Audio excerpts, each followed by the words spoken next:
started recording. I'm starting to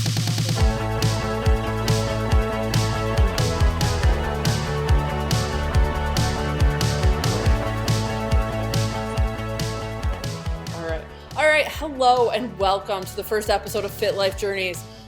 This is a podcast hosted by myself. I am Shauna Kirk, one of the co-owners here at Fit Life Gym. And this podcast is designed to talk about the truth about living a fit and healthy lifestyle. Because there's a lot of stuff out there that is just not true and it trips people up. There's a lot of stuff out there that makes people feel bad about themselves. And that's one thing that we never want people to do. We're all about helping people reach their goals, but feel good about it. So what we want to do with this podcast is break down myths and share the stories of real people with the hopes that we can educate other people so they know what really goes into a healthy lifestyle and help empower them to take action in their own life. So like I said, I'm Shauna Kirk. I'm the co-owner of Fit Life Gym here in Cuyahoga Falls, Ohio. And this premiere episode of our podcast is a really special one. Today I have with me Coach Mary Jo Mihocka. She is NASM certified, ASFA certified, and PN certified. She's very smart. She loves to learn. So this is going to get a little nerdy today, but you'll like it. It'll be nerdy fun. Nerdy chic, nerdy fun. Nerdy chic. We don't do chic. We really don't do chic. We'll do fun. We'll do nerdy. Chic's not my strong suit. But she's one of our amazing coaches here at Fit Life Gym. So she's a coach on the floor in our boot camp sessions and also a nutrition coach. So we're going to talk a little bit today about an exciting workshop that she and I are hosting here on Sunday, May 1st at 10 a.m.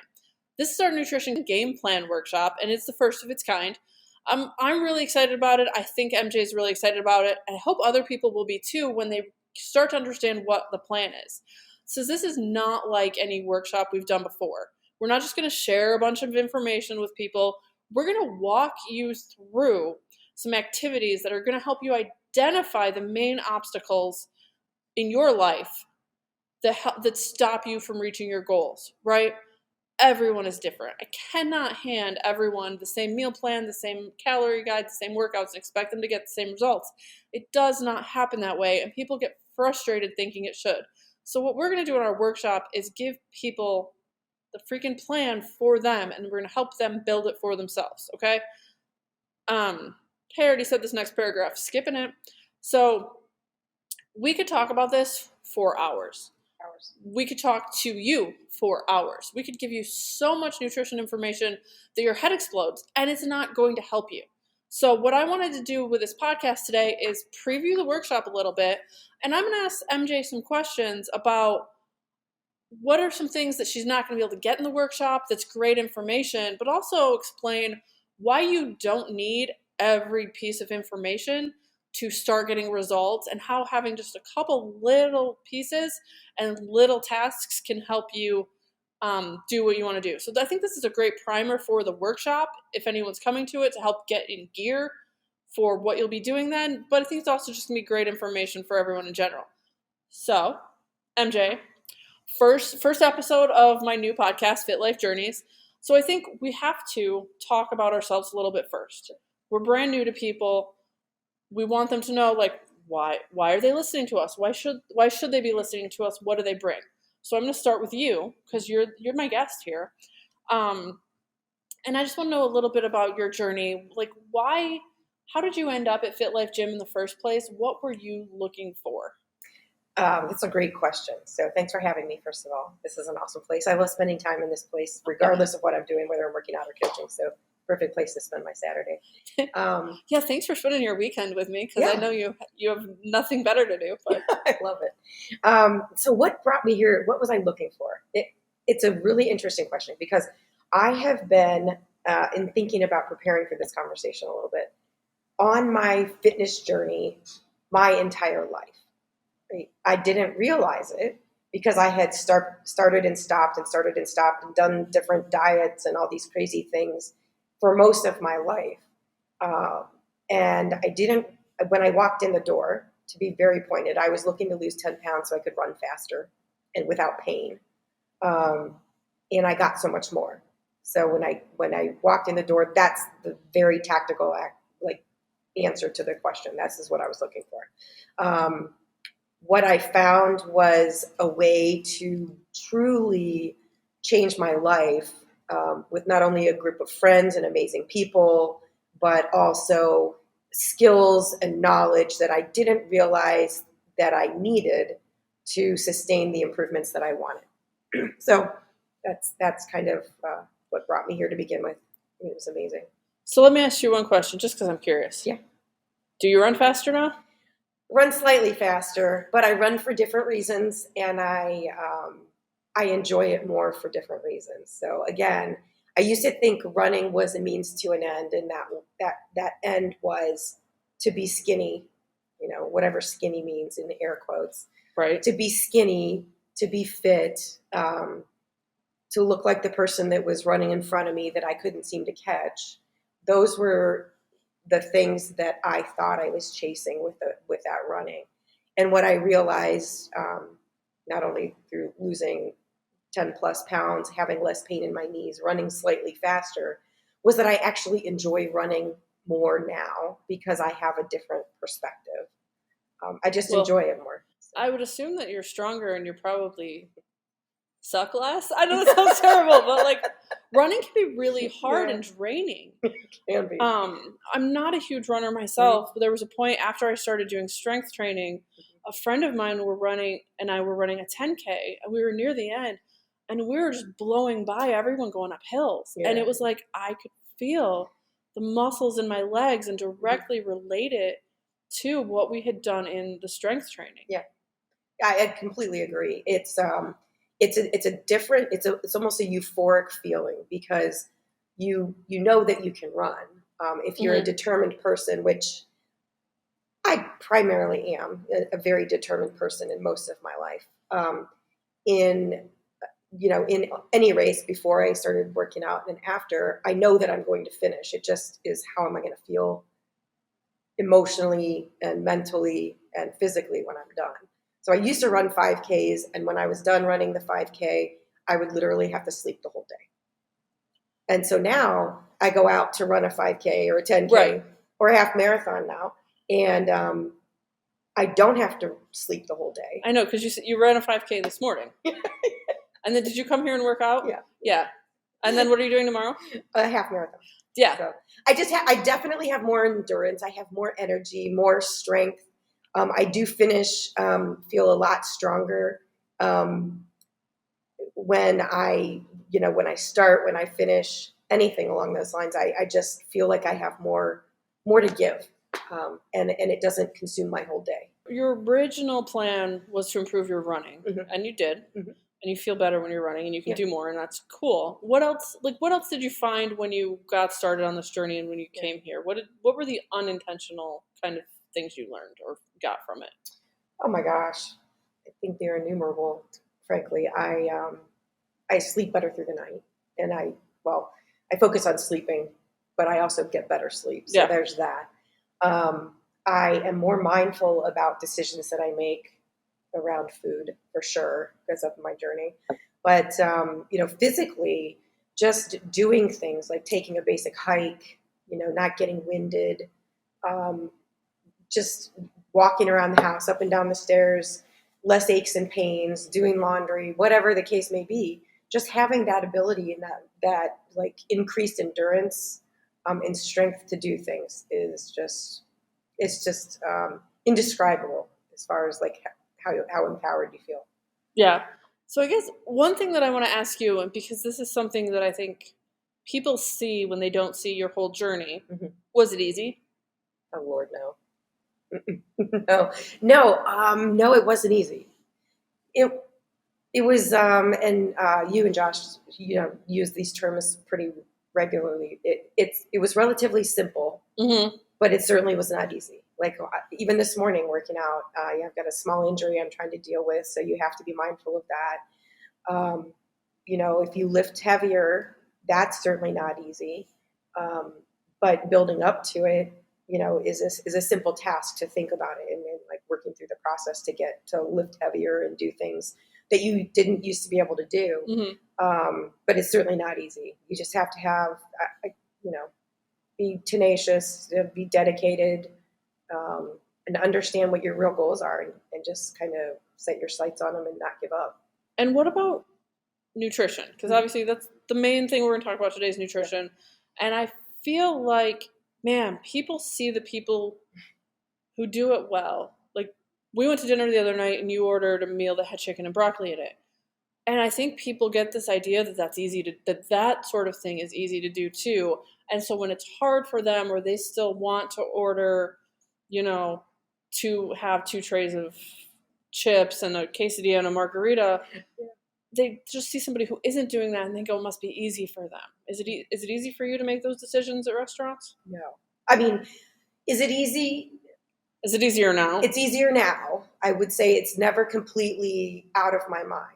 So how I used to eat, and compared to how I eat today, it is a very purposeful approach to my life, because I know how I want to feel and I know what I want to be able to do. And nutrition is a really, really big part of that. So every time I go to a restaurant, and I do eat out a lot because I'm a busy person, travel for work, have lots of things going on. I don't always do great with my meal prep during the week. There's weeks that I do exceptionally well, and then other weeks where it's a little bit lax. So I'll go out to dinner, 2 or 3 nights a week. I purposefully have to remind myself, you are here to sustain your life with nutrients. Right? It's a different mindset that I'm here to eat. Yeah, it's different. So what nutrients at this restaurant are best going to sustain my life and my healthy lifestyle that I want? And if I wake up tomorrow morning feeling, sick and bloated and not so great about the choices that I've made, then I know that that's going to be counter to what I want, how I want to live. So it's a constant, I don't want to say a struggle, but it's a constant set of actions and thoughts that I have to maintain. And so something that I really like about that is you decide, what am I here for right now? Mm-hmm. And you can have different things you're here for different days. There might be a night where your husband's like, hey, there's this new pizza place. Can we go try this pizza? Mm-hmm. And on that night, you might be like, I'm here to try new pizzas. Yeah. This is not as much about my nutrients tonight. Right. But you're differentiating, and you're not just treating every time I'm at a restaurant, I eat whatever I want. Right. That's true. Probably the most important word you said to me right there was purposeful. I wrote it down so I wouldn't forget it, because I think that's really the disconnect that some people have, is they feel like, okay, we have to eat. It's part of our life, right? We have to eat every day. So it shouldn't have to be purposeful. It should come naturally to us like breathing or something. And that's just not the case. And I think that's what trips people up, because I think as soon as you ask them to make it purposeful, that's where they're like, oh, but now it's work and it's hard. Yeah. But it's work and it's hard. I don't know what to like. And I think about this a lot. And I do spend a lot of time thinking about this. I mean, as a coach, people ask you questions sometimes and you answer it the way you can answer it in the moment. And then I reflect on those questions and the way I answered them, throughout the day. And sometimes I think, if I had it to do over again, I probably would say this and this and this. But I have been thinking about that exact thing recently. I played the violin when I was a kid. And when I first picked it up, I'm not, and this is not an exaggeration, and it's not just because it's an illustrative, point of view you can all picture in your heads. My dog used to howl when I practiced. He did. He howled, the cats would hide, my mom would freak out, and they would recommend that I practice at school. It did not come easy, and it didn't come overnight, right? But I wanted it. I wanted to be good at it. So I practiced and practiced and practiced. So whether it's, here on the blue floor, practicing on how to do an army crawl better, practicing on how to do a square crawl without lifting my hips up and down. Yeah. Practicing whatever I'm doing is important no matter what it is. So nutrition is the same thing. I have to practice to get better at it. And practicing for me has been going out to eat, making the best, most significant, impactful choices for me, purposeful choices that are going to help me stay positive mentally, physically, and then emotionally, I think. So it takes practice. And it certainly didn't happen overnight. I mean, I'm here with Fit Life and really knowing about nutrition. I'm on my 3.5-year journey here, 3.5 years in. And, when we went out to dinner the other night, you referenced that already. Man, I wanted an enchilada. I wanted a plate full of cheese enchiladas smothered with that sauce. And I wanted the queso dip and 4 baskets of chips. And I felt like I wanted a margarita when we walked in because it'd been a long day. That was the first thing I saw when I walked in, someone drinking a margarita. But you know what? The next day, I had to get up, coach at 5 a.m., which for me, I'd get up at 4. And I knew that if I did all those things that I just mentioned, my next day was going to suck. Yeah. Suck so bad. Just from one margarita. I knew that. I know how my body reacts to it. Right. The sugar, the alcohol, right? I wouldn't have gotten good sleep. I would have stuffed myself with all that food. It is a purposeful choice. We didn't even finish that basket of chips, did we? No. Because we were talking.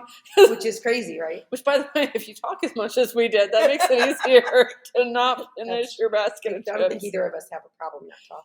No, pretty good at it. I might have to put you on the spot here. Oh my gosh. No, okay. Because I was thinking, because I asked you about your journey. Mm-hmm. Well, who's going to ask me about mine? Well, I will. See, now you're on the spot. You have to be the interviewer. I would love to do that. Let me put my glasses on. Uh-oh, she's getting serious. I'm going to take some notes. Uh-oh. Shauna, I have come to know you and love you for the last 3.5 years, but actually, I don't know a great deal about your journey other than you moved here from Chicago and opened this gym with Josh, and now you're just an awesome human who I like to call my friend. But why don't you tell me about your journey? Oh, crap. So now we got to do the long version here. Okay. We will try and make an incredibly long story short. I'm not good at that. Don't worry about it. So it probably started when I was 8 years old. And my mom said, "You have a belly in those pajamas." Oh, boy. Yeah, Mom, don't listen to this. Don't listen to the next 5 minutes of this. No. But I did. But I've also seen pictures of myself as a child and been like, yeah, you had a little belly, but you were by no means fat, so who really cares? You were 8. Yeah, it's an important thing. Make sure your 8-year-olds feel terrible about their bodies. It's very important to help give them healthy lifestyles. My parents, at least to me, were weird about food. I think it was a financial thing. I don't think we had a lot of money. Mm-hmm. So they were very strict about like portion sizes, and I couldn't have a snack without asking first, and I had to have the size snack they wanted me to have, and it was just very regimented. And I would start doing things. I mean, I snuck food all the time. And I would do things, so this is a good one. I would eat sugar by the spoonful because it was something that I could eat when they weren't home that no one would be able to notice something had been taken out of it. There's also, so some of this, my dad was in the military and he's got some anxiety issues of his own, but you did not eat the last of something in my house unless you wanted to get screamed at. Whoever ate the last, who did? Well, we waited for Dad to be there, and then we got to make a decision. Like, you did not make that decision without him. No. You can ask my husband if he eats the last thing, like the last of something, I start to cry. Oh no! And he's like, "What's going on?" I'm like, "You ate that last of that without asking me if I wanted it or sharing it. You did not eat the last of something." Oh. So as I got older, like in high school, I'd go out with my friends and we would eat things that I wasn't allowed to eat at home. Oh yeah.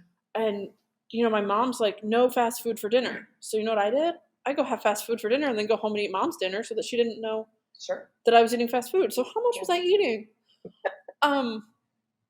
But then when I went to college, it was like free for all. Yeah. I can eat whatever I want. Mm-hmm. And it's interesting because it's anorexia from the different direction. Because anorexics, it's a control thing a lot of times. Yeah. They feel like they're out of control, so they control what they put in their body by not eating it. My stomach growls way too loudly at me for me to control food that way. So I tend to do it the other way.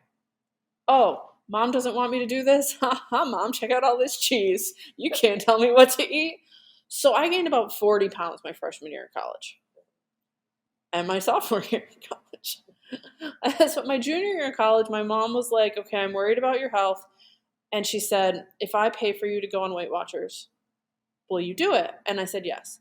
So it turns out this was just the first in a series of Shauna responding well to external feedback. And someday I'm going to learn how to respond to internal feedback because the external stuff is temporary. Mm-hmm. So mom paid for me to do Weight Watchers, and I lost 50 pounds. And then I graduated from college, moved to North Carolina, put it all back on. And then I did it again. I lost 50 pounds because I think we probably had the same conversation. At some point, though, my mom stopped paying for Weight Watchers, and I had to pay for it myself, and that didn't help. It's strange, like how much that external Mm-hmm. feedback Absolutely can change what you do. So when I was starting to put the weight back on again, and I moved from Charlotte to Chicago, and I will tell you, moving, every time I move, I end up putting weight on. And it's very interesting. Last week, if you're listening and you don't know, last week, one of our members did a grief workshop and talked about the different losses we suffer. And moving is considered a loss that you could grieve over because you're changing so many things about your life. And I was like, well, that actually makes perfect sense of why I struggle with my weight after a move, because you're dealing with this loss of the life you had, the friends you had, the things you were used to. So when I moved to Chicago, I was already starting to struggle and put weight back on. We went crazy in Chicago. We were working like 9 a.m. to 11 p.m. and then going out to the bars until 2 a.m. every night, 6 or 7 days a week for 3 months. It was insane. Insane. So A, we were making a lot of overtime. B, we were drinking a lot. C, we were eating a lot. When that kind of petered out because we couldn't sustain it anymore, I got stuck in this place where I'm not always good at making friends. I had made a couple of friends, but they also started dating. So when that time period was over, it was like I was alone. So I kept the food and the alcohol. I lost the people, but I thought, well, if I keep the food and the alcohol, I can still have fun, right? Sort of. And so what happened in Chicago was I just kept putting the weight on and on and on. And I, at some point, said to myself, like, look, you've lost 50 pounds twice and put it back on. You clearly can't lose weight. Anybody know what happens to your body when you tell it can't do something? It says, okay, we can't lose weight. I mean, 3 years probably of just eating and eating and eating and drinking and drinking and drinking. And my highest was like 357. And there were a couple things that happened to get me turned around. First was my cousin Jessica, who was always like the fat one growing up. And I'm sorry, Jess, I love you, but growing up, yes. Although I don't know why, because now I look at the rest of the family and it's like, hey, they're all fat. I'm not going to play this where anyone in my family can hear it. Never mind. But anyway, she decided to get gastric bypass surgery. And I remember feeling left behind. Like it was okay to be fat because I wasn't the only one. When she made that decision to move forward, I felt left behind in a very strange way. Because it was right around Thanksgiving, which is when I would normally see her. Mm-hmm. So I felt that was a very emotional thing for me. But I was also getting to a point, I had this huge hill to walk up to the bus stop, and I couldn't do it anymore. So I started taking cabs home from work, which was about $20 a day. Yeah. So that was going on with her. I was starting to like run out of money because of how much I was spending on cabs and then junk food when I got home to make myself feel better about how I couldn't walk home. Because, yeah, it all makes so much sense. Mm-hmm. At any rate, I thought, like, at some point soon, I'm going to lose my job because I'm not going to be able to get to work or I'm not going to be able to do the work. Like, I'm in that bad a shape right now. And I was like, okay, so what happens if I lose my job? Well, I'll probably have to move back in with my parents. And they'll probably put locks on all of the cabinets and the refrigerator and control what I can eat. And at that point, I was like, no one else is taking control of this. I am. And that was when I started what I thought was going to be my last weight loss journey, but it turns out, no. What you think is going to happen to your life and what actually happens to your life are two different stories.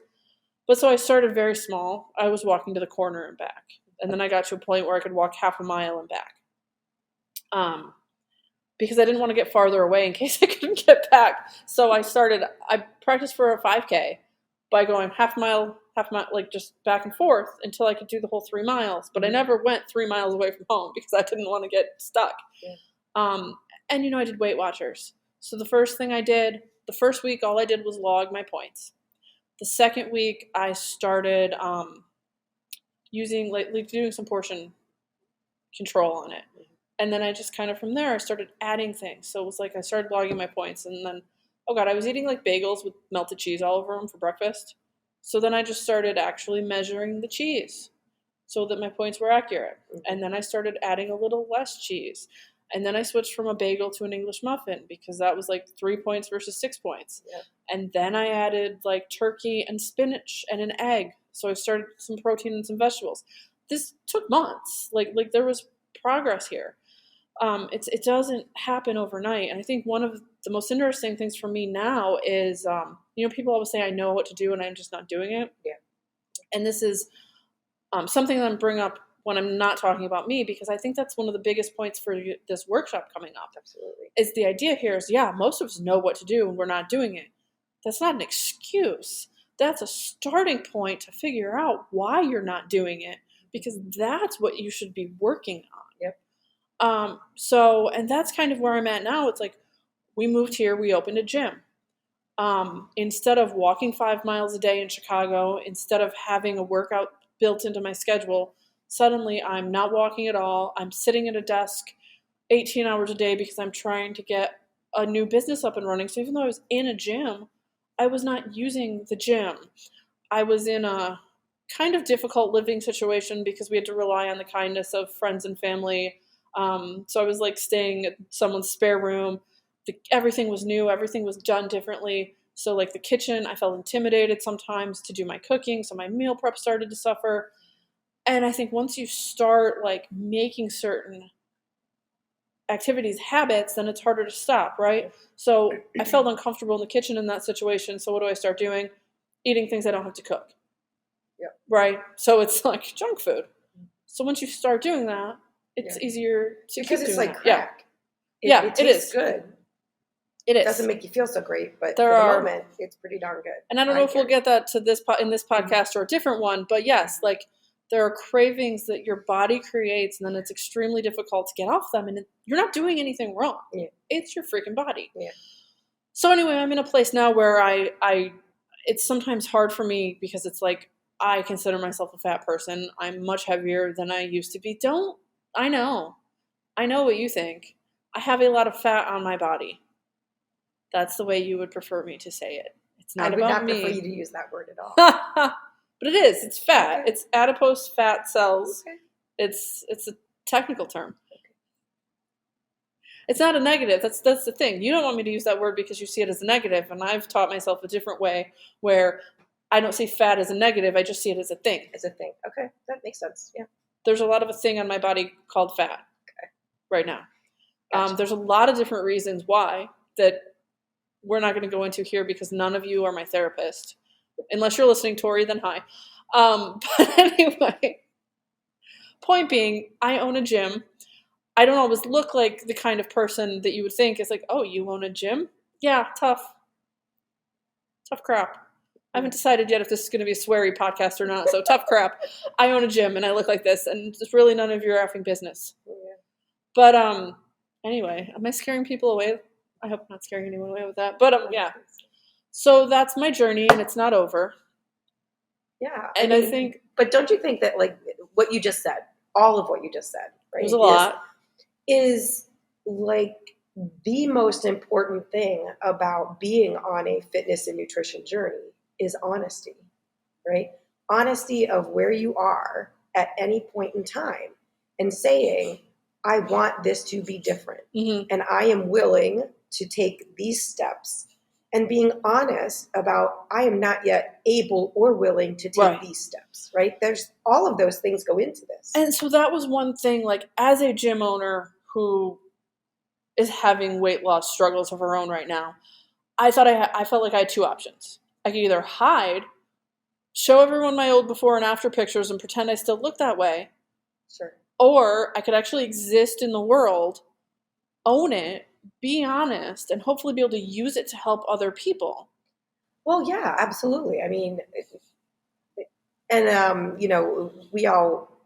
anybody who has been on a weight loss journey, fitness or nutrition journey of any kind has seen like the Jillian Michaels things, the Biggest Loser TV shows, where they just are immediate results, like instantaneous results. And quite frankly, some of those people are quite miserable. Like I've actually heard stories about Jillian Anderson. She doesn't seem very kind. Right. So there's all of that goes into it as well, right? And that's a whole nother story about how difficult it is to be a coach. Mm-hmm. Because Jillian Michaels has a terrible reputation for not being really nice. But her job and her money is based on her being able to get results from people. Right. And she's got a very high, I'm not sure the right word, but she has to stay a certain way and be a certain person to keep getting the job she gets, to keep getting the attention she gets. And part of that is the kind of drill sergeant type. So it's tricky. Some people want that, some people don't. As a coach, you've got to find all different ways to relate to people. Yeah. And most of them, if they walked in here and you pulled out your best Jillian Michaels, they would walk right back out. Yes. We'll try that. Let's try that at the nutrition workshop and see how it goes. Okay, yeah. Well, I mean, and that goes back to childhood in general, right? Like you were saying before, how often do our parents tell us to do something and then we do the exact opposite? It's kind of like that. Like you said, everybody, responds to different motivations or injection of input from others in a different way. My point before with you and then bringing up Jillian Anderson is that I would much rather have somebody who's a normal human who has typical struggles like the rest of us, especially in our community here at this gym. It's, everybody's at a different place in their journey and needs different things from us. So to be authentic and to be who we are is the best thing that we could do for people. And I think that's true everywhere. We just don't always get it everywhere else. Yeah. And I'll tell you a secret, and this is kind of crushing to me, but I thought that too. I was like, oh, I'm going to be so relatable. People don't always want relatable though. Mm-hmm. Sometimes they do, but other times they think, oh, look at you. Look at Jillian. Look how fit she is. So they want her because they want to look like that, as opposed to they see me and they're like, well, I already look better than you. Why on earth should I listen to you? I know. I knew you were going to be like Shauna, but that's the truth. Whoever that person is, I don't like them. When I was at my fittest, I still looked like a normal person. And so there was this I thought, oh yeah, people are going to relate to me. No, because they want to look like what they've seen. Not everyone, obviously not everyone, but it's something that I've experienced. It's I used to weigh 350 pounds. I expected all people of a certain size that came in here to bond with me, but they didn't. They still wanted the other thing, even though it's hard. The bigger you are, the more the harder it is to ever get to that ideal that's in your head or whatever. Yeah. And Josh told me something one time because I was frustrated. It's I don't feel like what I'm doing is showing. And he goes, that's because it's on top of everything else you've already done. So because of the choices you made when you were younger and the food you ate and the way you let your body become, now everything that you're doing that's good, it's not on its own. Yeah, it's on top of that. Right. So yes, I still had, the belly, the loose skin, all of those sort of things. So I could get down to 145 pounds and be totally ripped, but I'm not going to look like a model. Yeah, that's true. Because of the things that have come before that. And it's a really hard thing for people to get in their head. It's a great way to think about it. I want to look a certain way. And it's well, you're not that person, so you're not going to look like them. No matter what you do, you're going to look like you doing this thing. Yeah. Well, it's interesting that you say that because one of the things that does come up for me every week here as a coach, and not even here, but in my other professional life outside of the gym, I hear people all the time, say, terrible things about themselves and compare themselves to everyone else and be worried about what every other person on the planet is thinking about them in any capacity. Again, whether it's about intelligence or weight loss or fitness or anything, what color they painted their house, what kind of car they bought. If there was one thing I could change about every human, it would be the ability to love themselves the way they are for everything that they are at that moment. Yeah. And that's hard. There are days, I would say 85% of the time I'm pretty good at that with myself, but there are still days when I wake up and I think, oh, I wish this, I wish that. And I have to bring myself back to center and say, but you know what? You've got it pretty darn good. You work your butt off. You do great things. You inspire people. I like to think that I come in here and do a great job and change lives. And, in my other professional world, I think I do a pretty darn good job there as well. And I'm a great wife, and I'm a great stepmom, and an awesome auntie, and a pretty good sister. So, all of those things. But it's hard. Like, I'm going to double check that last one. Yeah, right? Yeah. You have an in on that. I have an in to double check that last one. So it's just the mind games we play with ourselves on all fronts can play a big role in our success of any kind, right? But being able to get in your own head and say, I really don't give a darn what anyone else is thinking about me, because you know what? This stuff is hard. And life is hard, and I am doing the best I can at this moment, and I'm not giving up, so that's going to be enough. And that's one thing that resonates with me too, with so many people who it's like they don't see themselves in as positive a light as like we see them. Yeah. And it's just heartbreaking. But I also remember, like, part of the reason I think that it was so easy for me to put the weight back on, when I was at my leanest, some things happened with the job that I had, and I had no confidence. So I was lean, and everyone thinks I'm going to lose weight and everything's going to be wonderful, right? Yeah, well, I was at my leanest, and I was miserable. I was unhappy. I had no confidence. I had really bad anxiety. And I was like, well, what the point? If I can lose weight and still feel like this, why not eat a pizza? Right? But seriously, it's crazy. But if you're miserable, I know. So that's one of the things. I'm always looking at people, and I'm like, you don't deserve to be miserable. I don't care if you're not where you want to be. I don't care. You have other goals, great. But you do, like, I always thought it was a crock before, learning to love yourself where you're at and still have goals. Yeah, similarly, as I started to become a coach, and, recently again in my other professional world, took on a new role. Both of those situations created this level of insecurity within my own brain, right?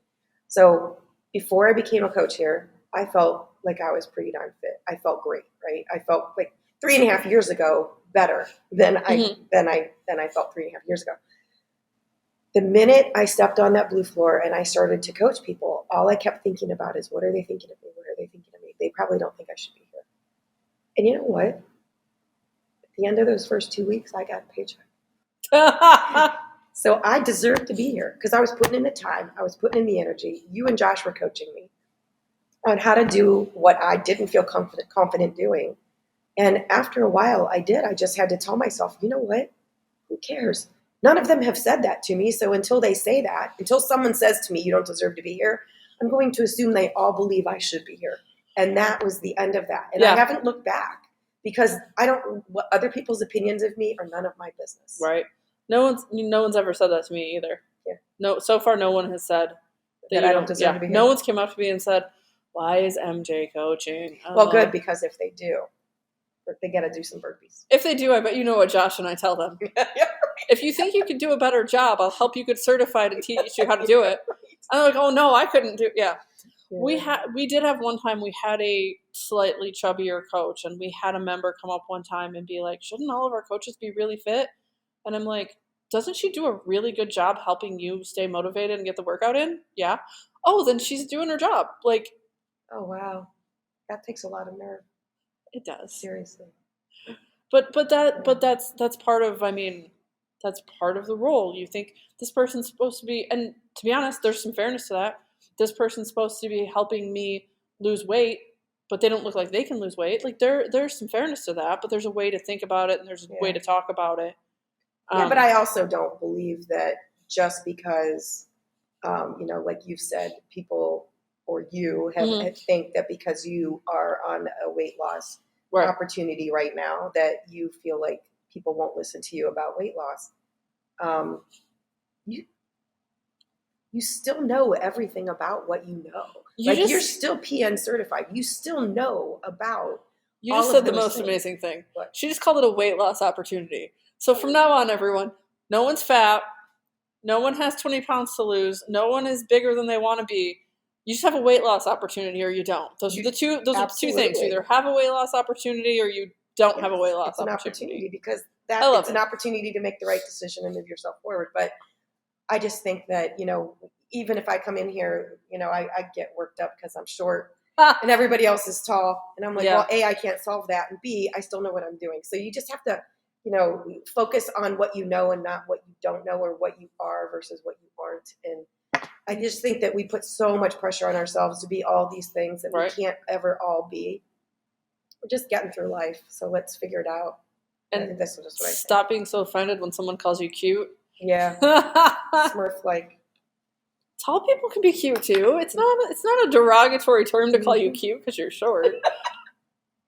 I love that about you, though. That was one of the funniest moments. All right, so I feel like we should start talking about other people now instead of just talking about ourselves, right? Yeah. So obviously we can talk a lot. So if anyone is still listening to this, they probably know why we can't teach them everything in one workshop. Oh yeah. Because we've been talking forever. So I looked this up because you and I are both precision nutrition certified, and I'm doing another cert through them, and we both have access to this resource library, and we're going to use some of these resources in our workshop. But I counted, and there were 79 of them. Does anyone think you would get something out of a workshop where we tried to go through all 79 worksheets and fix all of your problems at once? If anybody does think that, they're not going to admit it. But how long would we be here? Oh God, how many people could we help at one time? 0. I just think maybe 1. Right. The thing about that is the nerd in me really is now I must read all 79 articles, and I probably have read a lot of them. But yeah, there's but there's a timing to that. Yeah, I'm doing this new cert. I'm doing this new certification, right? And in each study lesson that I have, there might be 1 or 2 of those. As I go along, I'm taking these quizzes and doing these worksheets myself to learn how to help other people through them. I'm not doing it all in one time. Yeah, right. It's a little bit every day. And that's the thing. It's a little bit every day. I was going to say it's like building this incredibly strong foundation that you can eventually build a house on. And then whatever kind of house you want to build is up to you. But you got to have the foundation first, right? And it takes brick by brick, all of those things kind of coming together. And I like to think about it in terms of, show me something and I might, listen for that moment. Teach me and I might learn. But if you involve me, then I can evolve myself. And I can take those, if you involve me and teach me along the way, I can make those, I can adapt them into my own world. And that's teach somebody to fish and they eat for a day, or show somebody how to fish, or then teach them how to fish and they can eat for a lifetime. I always say what I try to do here, and this is more on the admin side, but it might fit with coaching too. I like to get somebody their first fish and then teach them how to get the rest themselves. Yeah, absolutely. And I think with this workshop, there's a reason, this whole game plan idea, we're going to be doing things. It's going to be interactive for what you just said. We can talk to you for an hour and a half. How much are you going to take out with you? Yeah. Well, yeah, exactly. I mean, we've all sat in lectures in school, whether it's high school or college or trade school or wherever we're at learning, going to seminars, conferences. You sit there and you absorb this stuff and you feel energized and excited. And then you walk out the door and you're like, oh man, I'm tired. That was a long day. And the next day you wake up and you think, I'll go back and look at my notes. But you never do. I was basically I was an A student through high school. Basically a C student in college because almost every class was just listen to the lecture and take notes. I did not thrive in that situation. Yeah. The classes that I got A's in were, my major, which was broadcasting, where we were actually physically making projects all the time. The other one that I did very well in was philosophy. Do you know why? Because that was the one course where instead of the teacher just talking, they asked questions. Yeah, we went back and forth. We interacted. Yeah. So I have a minor in philosophy, just for fun, random knowledge. That actually makes a lot of sense. I do. Yeah. No, I think the 79 articles, again, while informative would be largely a waste of time, but, I go back to that word purposeful. Right. Like, and I say around certain exercises we do here in the gym is like, this is a slow and purposeful motion. This is not like just rip it and get it and go. This is slow and purposeful, just like nutrition, just like anything else that you really want to absorb and maintain.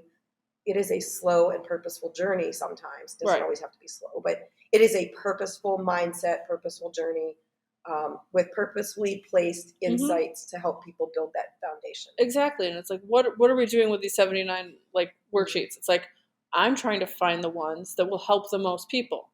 We're talking about, we want this to be individualized for people, but everyone's different. And if I print out 30 different workshops and go, okay, who needs this one? Who needs this one? That doesn't work either, right? Right. So we print out the worksheet that has the biggest kind of overall knowledge gathering. Yeah. And then from there, we can figure out who's in what path and help with those specific paths. Yeah. And I'm hoping, like I'm excited for it. I think, awesome. I think it's gonna be really cool. Because one of the things in my notes here is like this idea of balancing speed versus avoiding overwhelm. People want to go fast, but if you give them too much, it doesn't work. So this is trying with this game plan. It's like, we're going to set you up with some information that's going to help you figure out which road you need to go down. And then we're going to spin some stuff that helps focus on those different roads. So by the end of it, you should have the knowledge to be able to pick kind of your own actions to help you go down that road, right? Is that? Yeah, absolutely. And I think, everybody wants immediate results. I, myself included, I think about that all the time. I would really like this and this and this, and I want immediate results. But I think, and everybody can learn about macros. Everybody can learn about how much protein they should get and how much water they should drink and all these other things. But unless you adapt it to you as a person, right? Every person is different. Unless you adapt it to you as a person, like, how can I do this? Why am I not doing this? How can I support myself? How can I surround myself with people and experiences that, enable my journey, enable my goals? As a individual, then your opportunities for success are a little bit less. That's a different podcast. Yeah, right. That's a totally Opportunities for Sex is a different podcast, and probably not one we'll be doing on Fit Life Journeys. Not here, no. Not unless these Fit Life Journeys go totally different direction. I don't know. Give us your feedback. Tell us what you want to hear about. Right. Yeah. No. The likelihood of success is low unless you adapt it to yourself as an individual. Right. Because everybody's different. And so we talk about the I know what to do, but I'm not doing it thing. I had a conversation with my chiropractor because we nerd out. We nerd out during my chiropractic sessions. Oh, is it fun? But if somebody just came up to me and said, how do I lose weight? I got 3 simple things. Walk daily, work out 3 to 4 times a day or a week. Yeah, right. Do not work out 3 to 4 times a day. It's a bad move. Right. 3 to 4 times a week and eat more protein. Yeah. Those don't sound hard. Yeah. 2 of them I physically can't do right now, right? Yeah. So even when you're talking about just the basics, there are reasons why you can't do them. And this is the importance of this game plan workshop. Yep. Because I can't just tell every person, do these things and you'll lose weight. Yeah. What if somebody has the same back issue as I have and they can't walk?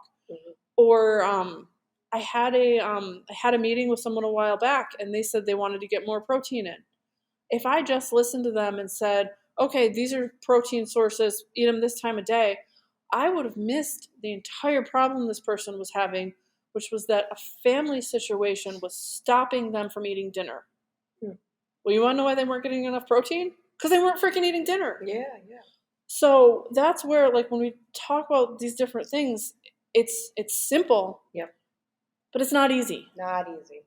And this is what with this first packet and the game plan workshop, the first thing that I know we're giving them, that's going to help figure out, like, what is stopping you. Yeah. If you know what to do and you're not doing it, you're going to start filling these things out and you're going to see what you do well and you're going to see these holes and you'll be like, I don't do this very well. Yeah. And you might think, does sleep stop me from getting protein? Well, actually, if you're not sleeping enough, it stops you from a lot of things.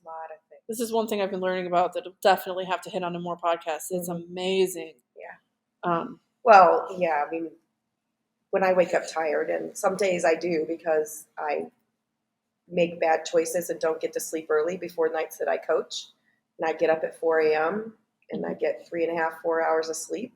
Not good, right? And for a whole host of reasons, maybe more like 4.5 or 5 hours, but still not enough.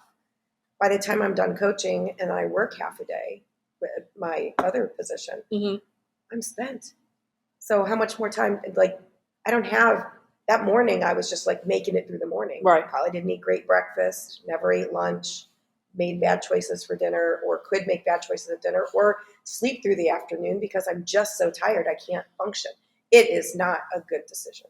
And one of the things that sleep does is it regulates your hormones, and not to get too like nerdy with the hormones and whatever, but it regulates like your hunger hormones. Yeah. So if you don't sleep enough, you might be extra hungry the next day because your hormones did not have time to do what they need to do to get you in place for the next day. Yeah. Yeah. Replenishing your all of your cells and all of your, giving your brain a rest and all those things. It all, goes hand in hand. And that's what, like, sometimes it can break my heart because you might see a member in here and they're here at 5:15 every morning and they're working their butt off, right? They get up so early and they come in and they do this hard work and they don't get any results. And it's like, well, why aren't they getting any results? I just really struggle by dinner time, I'm eating, whatever. And it's like, well, how much sleep are you getting? Oh, well, to make it to that 5:15, you probably only get like 4 or 5 a night. And it's like, they don't realize the thing they're doing they think like, oh yeah, getting up early to get this workout in is so important. I'm getting this workout in, and that's awesome. But the thing that they're doing to get to the workout is also the thing that is stopping them from seeing the results from the workout. Yeah. It's kind of funny because I've gone on like numerous vacations, in my life. And as an adult, I would always plan on my vacations. Like, I'm going to get up every morning and I'm going to run, and I'm going to bike, or I'm going to go swim, or I'm going to go do water aerobics at the resort pool, or whatever I'm going to do. Right. It was always like, this is my chance. I'm going to get my act together this week and I'm going to go, go, go, go. And when I would get there, I would sleep because I needed sleep. And I always came home refreshed because I gave myself and my body that time to really focus on restful sleep. Yeah, it's funny because when I first started working out with Josh, we haven't introduced him yet, but the owner here, my business partner, he was my personal trainer, and like 3 months in, I was like, I'm going on vacation. What can I do? And he goes, go for walks and enjoy your vacation. And I was like, what? No, I need an exercise. I need a plan. He goes, go for walks and enjoy your vacation. I was like, oh, okay. I guess I'll do that then. But he's right. Yeah, stay active on your vacation, and you don't have to. Yeah, walking is like the most underrated thing that happens. Like, Absolutely. We talk about rest and recovery. If you're coming into the gym or, in any gym for that matter, and you're working out 3 to 4 times a week, active recovery can mean taking a nice leisurely walk. It doesn't mean active recovery as in go out and run all day, every day, or ride your bike 20 miles. It's active recovery, being somewhat active, getting your body moving and walking. And I've loved, over the last couple of years, I've really focused on taking walks. I put my AirPods in, I listen to a book on tape or listen to a podcast. It's not a book on tape anymore, but just dated myself for sure. An audio book or a podcast, and I just walk. Didn't even faze me. I am also old. So I love that. Getting in water, another really, really important factor. Flushing out all of your important organs, your liver, your kidneys, your bladder, getting all those, not to mention helping your body digest its food, all of those things, really important to get enough water into. Yeah. It's funny because actually when we bought our house, our bathroom's on the second floor. And I was almost intentionally like, this is going to help me get more steps in. Because the days that I work from home, I don't really go anywhere. So it's like, this is going to help me get more steps in. Yep. And sometimes that's a good thing. And sometimes my back is like, why did you do this to us? Or if you wait too long to go to the bathroom, you have to walk upstairs without peeing your pants. Right. Cool. Things that women have to deal with at a certain age that are no fun to talk about. No, I waited 5 minutes too long. Oh, that could be a whole other podcast. Yeah. We have a code here at the gym. If there are jumping exercises, you just tell the coach that your knees hurt. You don't have to tell them about anything else that might be going on in your body that makes it hard to jump, makes you not want to jump. Right. But oh gosh, there was something, and let's see if I can remember it, because something you just mentioned. What we were talking again is the whole thing with the easy, simple versus easy, right? When people come to this workshop, we are going to want them to leave with simple. Like, I know, like, somebody's going to want to plan out the rest of their lives and every step they have to take. Yeah. And I might be like, well, you're not doing anything right now, right? So if someone comes in brand new, not taking any steps, not walking, not watching what they eat at all, not paying attention to protein or veggies or water or anything, I'm going to be like, okay, so let's go for some walks and let's drink your water and let's get some more protein in. And they're going to be like, but I want 85 different things to do. And it's like, no, like, you cannot go from 0 to 85. Yeah. No. It does not work. I mean, and the worst days for me in my life are when I have, 40 things going on and I might want to do one of them, right? So those other 39 are not going to get a lot of attention. The human capacity is just it has its limitations. So you have to focus on those priorities. So yeah, definitely, to lose weight and to add, a nutritional regimen to your life. Focus on active, getting activity in, whatever that looks like for you. Definitely getting more protein. And I used to do this very purposefully, and I still do. This is where I started, but I still do it today. Is my plate for dinner only has protein and complex carbohydrates, protein and vegetables. That is it. That is all I put on my plate. Especially if I'm eating at home. If I go out to dinner, I still eat bread. I'm not a lunatic. I still eat bread, and I love butter. But when I'm eating at home, protein and vegetables, and that's all I make. That's all I put on my plate, because that's all I need. Once I eat that food, I will feel very, very good about what I've eaten. I will feel refreshed. I will feel full, and I will also reflect on it and say, "Wow, I just did a great thing for my body," because I'm not loading it up with a baked potato and all this rice that I don't need. Now, rice isn't terrible for you, but it's just not necessary, right? So those are the first small steps I would take: protein and veggies. I would say it depends. I'm not going to get into it right now. We could go on for an hour on whether or not rice is necessary for your meals, because it also depends a lot on how active you are, what you're doing, what your goals are. Yeah. So yeah, no, I don't disagree. There's a lot of what ifs and what about this kind of things that we can go through. I thought it's interesting because actually Dr. John Berardi, who's the founder of Precision Nutrition, he does something similar with his kids. They don't have carbs at meals, but what that allows them to do is like, oh, Sonny wants a 2 p.m. handful of animal crackers. Sure. Fine. Yep. We don't care, because we know your 3 meals are protein and vegetables. Absolutely. And then that allows them to not deprive, like there's not have any deprivation, because it's very... And I think John Berardi, he eats ice cream every day. And that's the thing, is like, this is not... This goes back to my other point where I wish people would just like let themselves live their lives happily. Right. Is what is the point of being on a health and fitness journey, or fitness and nutrition journey, and going through all of this simple yet not easy work if you're going to be miserable? Right. There's no point in that. Like, if I go out to a really nice dinner, yes, I'm eating bread. It doesn't make the dinner worse if I don't eat the bread, but I love bread. So yeah, and I'm probably going to get dessert. And I'm going to wake up the next day and be just fine. But if I deprive myself of that, I am basically depriving myself of the life that I want to live.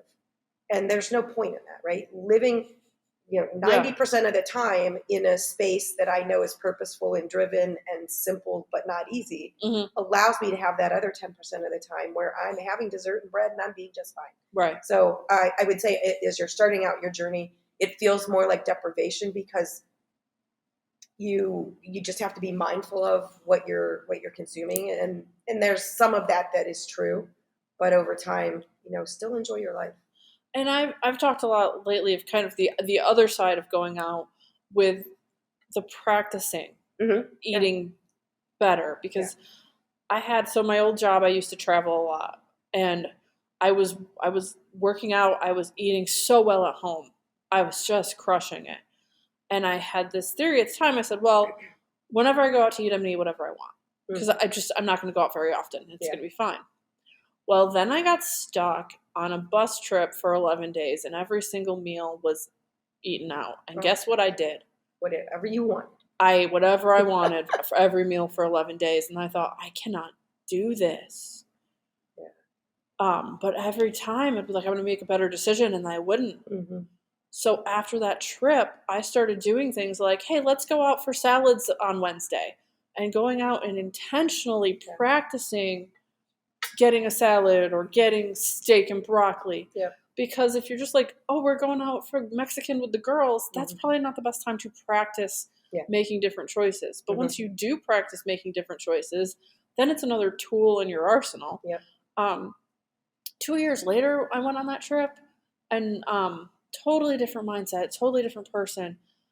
And I had a new plan with me. And this is something that I love, and it's called, if you can get it at home, you don't need it now. Yeah. And it's similar to what you were just talking about dessert. So we go on this trip, and we're on a bus. It's full of candy and chips. Oh. I can get candy and chips anywhere, right? I do not need them. I do not necessarily even want them. It's just they're there, so right? But then we go to this wonderful seafood restaurant in Columbus, okay? And they have something on the menu called shark fin pie. And it is an ice cream cake pie shaped like a shark fin. And I said, can I get that at home? No. Give me that. Right? So these are the things. It's like, I'm not depriving myself by not eating candy and chips on the bus. Yeah, no. Half the time nobody wants those things anyway. Yeah. Would I have been depriving myself of not eating that pie? Yes. And that's kind of a difference. It's a nuance that takes some time. Yeah, definitely. There was another restaurant we went to. They had a sticky toffee pudding. If you ever see that on a menu, get it. Anything with toffee. Sticky toffee pudding. Holy crap, was that amazing. I bet. I found a sticky toffee beer once after that. Not quite as good, but still really good. If you're into that sort of thing. Anyway. Where are we at, MJ? What else do we need to tell the people? Well, I think what we tell them is, A, you're worth this. You deserve to live your best life, whatever that looks like for you. If you're interested in a fitness and nutrition journey that is going to suit you as an individual, come to the workshop on May 1st and learn some things about yourself that help support what that journey looks like for you. And then we'll, to continue to have coaching relationships with you after that and help support you through it. But is there a magic pill? Is there a magic pill at this workshop? Zero magic pills. Am I going to have to do actual work if I come to this workshop? Mental work. Mental work. We will not make you vacuum. No. I mean, wait. We should make somebody vacuum. Yeah, because somebody else should vacuum. Probably. Tennis elbow. MJ has tennis elbow. Somebody should vacuum for her. Yeah, no, definitely no magic pill. Anything in life worth having does not come easy. So there's a little work involved in everything that you should do that matters. And I'm going to go back to your word purposeful. Mm-hmm. I think I'm in love with it right now. Yeah, I love it. Because it is purposeful work. And I think about this with the things that I'm struggling with. And part of it is because as certain other things came up in my life, I stopped being purposeful about our, meal planning and prepping. And it was like, oh, I know what to grab. I'll just grab it. But when you're not putting that purpose-driven work in, it's so much easier to slide and do the other thing and whatever. Absolutely. I mean, it's human nature, Shauna. I mean, there's no person that I've ever met that does not have that same struggle. That is human nature. And when it becomes easy, and I've been testing out the last few months with, I guess we call it intuitive eating, right? Mm-hmm. Intuitive eating, where I'm not logging, and I'm purposefully not logging to see what the results are. I feel good about it, but I'm definitely likely to go back to logging in May to see.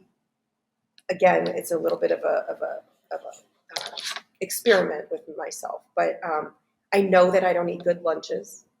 because it's intuitive and I haven't been logging. And so if I don't have that mental cue to say, let's log. Anyway, purposeful, right? Yes. These are purposeful decisions I'm making to benefit my goals. And it's simple, but not easy. And, okay, so you just made me think of something else, and this is something along what I've been studying. So you're making purposeful decisions to benefit your goals. Mm-hmm. And what I think is important to understand is that people who are making decisions that don't benefit their goals, that does not mean that they're not making purposeful decisions to benefit something. I stress eat. I would be very open and honest about this. I don't stress eat because it does nothing for me. It does something for me. It does not lead to the overall long-term goals I want, but it is helpful short-term. I did something I've talked about with my therapist and another nutrition coach lately is like, so the last year I've really been dealing with a lot of fatigue and a lot of pain. So I've been miserable almost all the time. Do you know what's not miserable? Eating. Eating is not miserable. Eating is fun. So what I've realized is like, in my head, eating is the thing I get to do that's not miserable. So I don't want to stop myself. So this is a thing that it's actually helping me achieve one goal. It's getting me farther away from another goal, but it is like there's some purpose behind it, and it is helping achieve a goal. So like there's a lot to this stuff. And so there is no magic pill. We will not magically cure everyone, but I do want everyone to walk out of that game plan workshop thinking like, these are actions that I can take to get towards my goals. And then the important thing, if you want to work with a coach, is to think like, if you take that home and 2 weeks later, you're not doing anything on that list, you should be working with a coach for sure. Yep, for sure. Some people may be able to take it and run with it, and then they hit a spot and go, oh, I'm stuck. And they have, then you go back to a coach. But if you take that home and you're like, these are the actions I need to do, you need a coach or you need a therapist, you need somebody because there's something blocking you. Yep. If you think this is what I want and this is what I have to do to get there, and these are the things I said I'm going to do, and then you go and don't do them, there's something else blocking you that needs to get worked on for you to get where you want to go. Agreed. Is that it? That's it. That's it, guys. Awesome. I have no idea how to close a podcast yet. I didn't think about that part. I thought about opening it. Thought about making sure we had enough stuff to talk about, which was not a problem. Definitely not. Not a problem. I have no idea how to say goodbye. How do we sign off? Feed the wolf. Feed the wolf. Love you, bye. Love you, bye. Oh, we'll have to have an entire podcast about Feed the Wolf. Yeah. Until next time, America. Here we go. Until next time. So this was Stay thirsty, my friends. Stay thirsty, my friends. So this was Shauna Kirk, co-owner of Fit Life Gym, having a little chat with Coach MJ about her Fit Life journey and also her coaching experience and how she wants to use that with helping other people on their Fit Life journeys. So stay tuned for more Fit Life journeys because I have some pretty cool ones lined up with both members of our community, other coaches, and some other people in the health and fitness industry as well. So stay tuned. If I post this somewhere where you can comment, let us know how we did. Let us know if there's any specifics things you'd like to talk about some other time, because we'll always need more content. And hope to see some of you on May 1st. Say goodbye, MJ. Bye, MJ.